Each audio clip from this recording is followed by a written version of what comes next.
basically it. And then we let it age for about 5 days in the bottom cask here. Because of the temperature being very warm in here, we don't really have a very long shelf life. Like now in the modern breweries there, they just turn on the glycol there and they can basically bring their beer down in 4 or 5 hours to a nice cool temperature, and they could leave it there for 60, 90 days if they wanted to. So you can see everything here is all handcrafted in small batches. There's not too many breweries out there that can make that claim, right? And this is, believe it or not, a working brewery.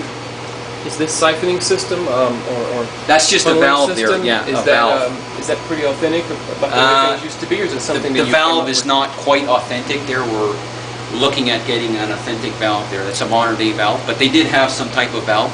That's just not an authentic one. But we're trying to duplicate everything as authentic as possible.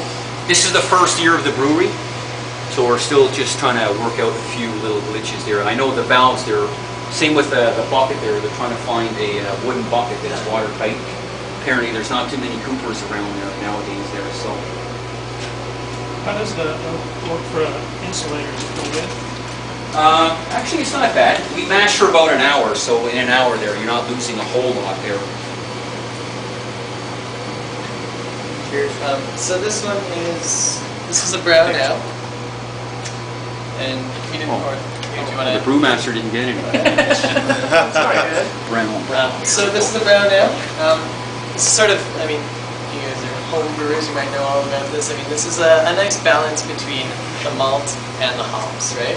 The maltiness is a sort of caramel flavor in a sense, and the hoppiness is it's the flowery aroma, right? It's also the bitter flavors. So this one you will taste both of them in it. Also, a couple things that you'll notice about our beers is that, I mean, if you look at it, so hold it up to the light or something like that. I mean, it's cloudy. It's cloudy compared to our beers. That's because we don't have the filtrations, right?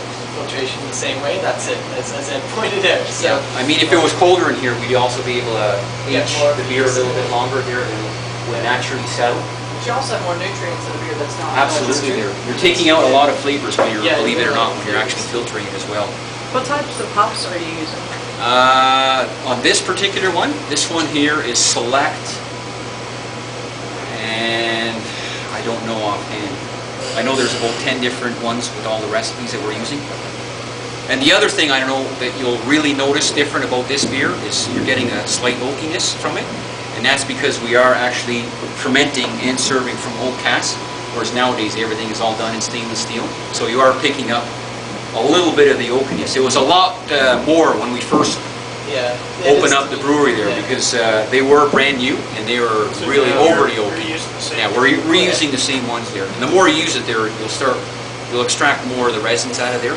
Some of the brewers down in Georgia are using all the whiskey barrels and aging some of their special beers. They'll just make a small batch of whiskey barrels and age it for a while. Is that right? Get that kind of oaky flavor out of Yeah, it. A little bit of the whiskey. And the whiskey, flavor. yeah. I'm a home brewer there, and I kind of cheat there. Last year there was a guy that had a cask of some whiskey barrel stuff. So I bought some Kentucky bourbon and I got some old chips. So I put it in a mason jar and I'm eating it for a whole year now.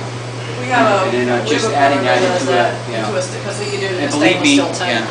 it's incredible stuff there. Whenever I bring it down to my brew club, that's the first thing they ask. Any more of that whiskey barrel stuff? It is That's really what nice. Spike does. Especially soak chips or soak one of those Yeah. wine. Because I know years ago you could get those Jack Daniel barrels quite easily there, but they've dried up, so they're really hard to get.